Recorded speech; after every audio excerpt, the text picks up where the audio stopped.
कि पार्टनर्स ने आपस में तय किया है कि जनरल रिजर्व है, सामान्य संचय है बुक्स के अंदर, और उस सामान्य संचय को नहीं बांटना साझेदारों में। उन्होंने तय किया हमें साझेदारों में नहीं बांटना। तो हम क्या करेंगे, क्योंकि अभी तो हमने क्या बात की अभी तक, पुराने अनुपात में बांट दो, लेकिन वो चाहते हैं कि रिजर्व रहे बुक्स के अंदर। तो क्या ऑप्शन क्या है, क्या विकल्प है पार्टनरशिप पार्टनर फर्म पार्टनर्स के पास? और जो नया साझेदार है वो पुराने साझेदारों को दे एक एक करके। रिजर्व का। हाँ क्या कह रही हो अक्षरा, फिर से बोलो। हाँ सर, जो नया साझेदार आया है वो पुराने साझेदारों को उनके रेशियो में दे दे संचय का, जितना भी उसको प्रॉफिट होगा। अच्छा ठीक है, और या फिर वो पूंजी ही लगा दे तो उसी में से पुराने साझेदार निकाल लें अपने। ठीक है, और दिव्या तुम क्या कह रही हो?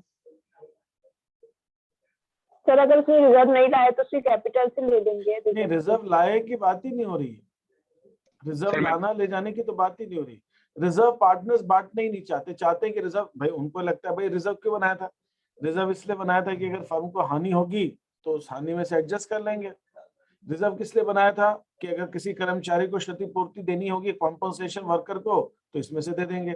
रिजर्व किस लिए बनाया था, इन्वेस्टमेंट्स की कीमत में अगर लॉस होता है तो उसमें से एडजस्ट कर लेंगे, तो इन्वेस्टमेंट फ्लक्चुएशन रिजर्व इसलिए बनाया। कॉम्पनसेशन रिजर्व इसलिए बनाया कि कॉम्पनसेशन देना है। जनरल रिजर्व इसलिए बनाया कि कभी भी कोई चीज यूज कर सकते हैं। तो वो कहते हैं हमें जनरल रिजर्व की भी जरूरत है, हमें कॉम्पनसेशन रिजर्व की भी जरूरत है, हमें इन्वेस्टमेंट फ्लक्चुएशन रिजर्व की भी जरूरत है, हम नहीं बंद करना चाहते। तो हम क्या कर सकते हैं, सवाल मेरा सिर्फ इतना है, वो चाहते हैं। हाँ बोलिए, एक से एक। हाँ बोलिए सर। पुराने अनुपात में बांट देंगे और जो नया साझेदार आएगा और नए अनुपात में फिर से बना लेंगे।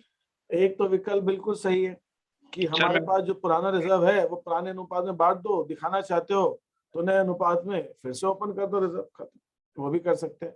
ऐसे केस में क्या होता है, पुराना रिजर्व बंद हो जाता है, नया रिजर्व बन जाता है फिर से, और नए अनुपात में बन गया, कोई दिक्कत नहीं है। दूसरा जो हाँ, और बोलो दीप, तुम क्या कह रहे हो?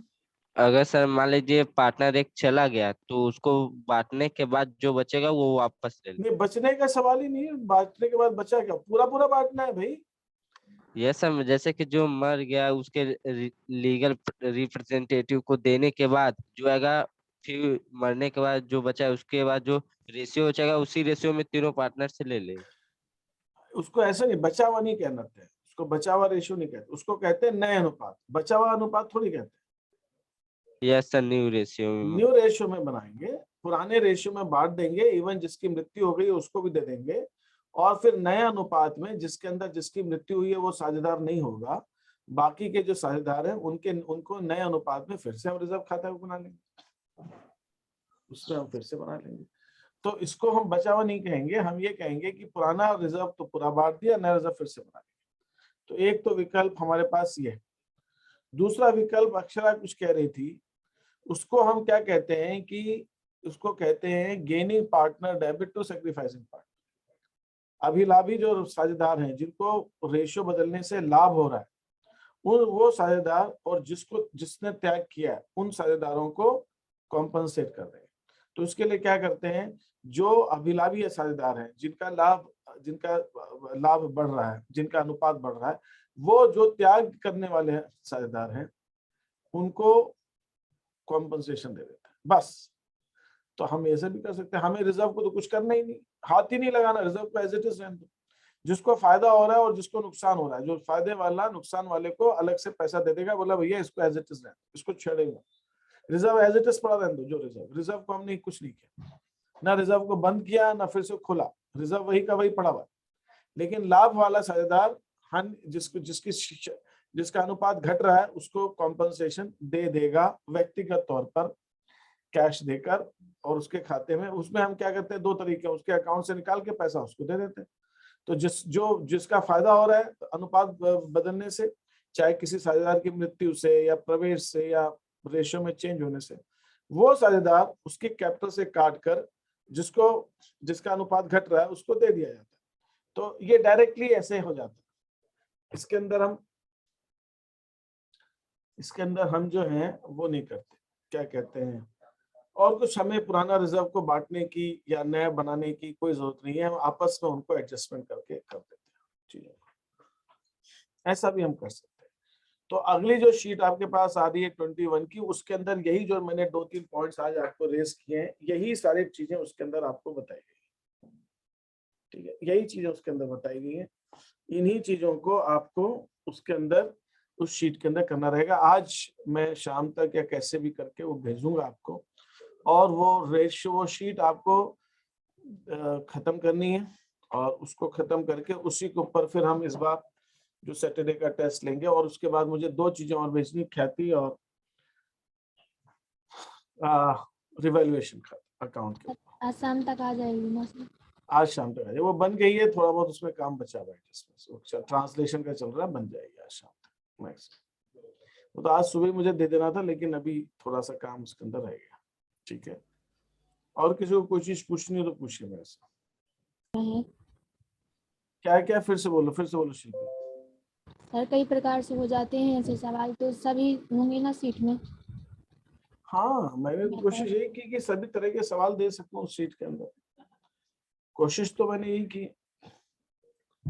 लेकिन कहते हैं ना, हिंदुस्तान के अंदर मतलब कहीं पे भी दुनिया में कोई चीज पूर्ण नहीं होती है, ना कोई किताब अपनी तरह से पूरी हो सकती है, ना कोई व्यक्ति पूरा हो सकता है ना। तो इसलिए तो कहना बड़ा मुश्किल है ना। आज कृष्ण जन्माष्टमी है तो सिर्फ कृष्ण के लिए कहा जाता है कि भाई वही पूर्ण थे, बाकी तो दुनिया में आज तक तो कोई पूर्ण हुआ नहीं।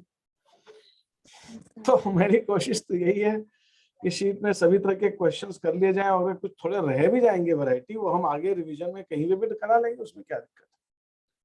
ठीक है, अभी तक तो यही कोशिश है कि सारे हो जाएंगे। एक तरफ से ये सर रिवीजन ही है भाई, ऐसे होता है और क्या।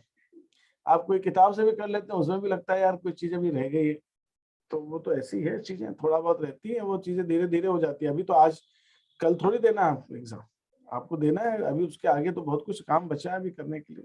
तो करते जा रहे हैं, एक एक चीज होती जाएगी। जैसे कोई मकान बनाते हैं, एकदम से नहीं बनता ना, धीरे धीरे बनता है, स्टेज वाइज। तो ये आप भी अपना जो बिल्ड कर रहे हैं, अपनी पढ़ाई कर रहे हैं, ये भी धीरे धीरे बनेगा, एक साथ तो बनेगा नहीं। तो इस हिसाब से इन चीजों को करना, और कोशिश करें कि आप लोग जो है अपना टाइम टू टाइम चीजें देते जाए चीजों को। अब वो रिजल्ट हमारा बन गया, मेरे पास एक रिक्वेस्ट आई थी कि सर हम वो टेस्ट दे सकते हैं क्या, तो मुझे कोई प्रॉब्लम नहीं है, रिजल्ट हमने बना लिया। अब उसमें मार्क्स चेंज नहीं होंगे जिसके भी आप लोग, मैं उसको ओपन कर दूंगा, जिन लोगों ने नहीं दिया है वो देना चाहे दोबारा दे दें। दोबारा क्या दे दें मतलब वो दे दें, दोबारा क्या देंगे, वो तो एक ही बार देंगे, है ना। बाकी लोग जो दे चुके हैं वो दोबारा दे सकते हैं, बाकी तो उनको दोबारा देने की जरूरत मुझे नहीं लग रहा है, बाकी जिन्होंने नहीं दिया मैं उसको ओपन कर दूंगा। ठीक है, तो मेरे पास ये जो रिक्वेस्ट थी वो मैं ऐसे पूरी कर देता हूँ। बाकी उसके मार्क्स आएंगे नहीं, कहीं में लिखे नहीं जाएंगे, कुछ नहीं होगा, वो आपके प्रैक्टिस के लिए। उसके हमने सब आंसर सब कुछ डिस्कस हो चुका है, तो इसलिए उसमें कुछ ज्यादा कुछ है। लेकिन हाँ, आप करें उसको, प्रैक्टिस करने में क्या दिक्कत है, प्रैक्टिस तो आप कर सकते हैं, प्रैक्टिस तो अच्छा है जितना प्रैक्टिस करें। ठीक है, तो ये है आज की बात। तो मैं आपको शीट भेजता हूँ, आज आप उसको आगे चालू रखें, और दिन अच्छा हो आपका, अच्छे से रहिए, बढ़िया रहिए, खुश रहिए। Thank you.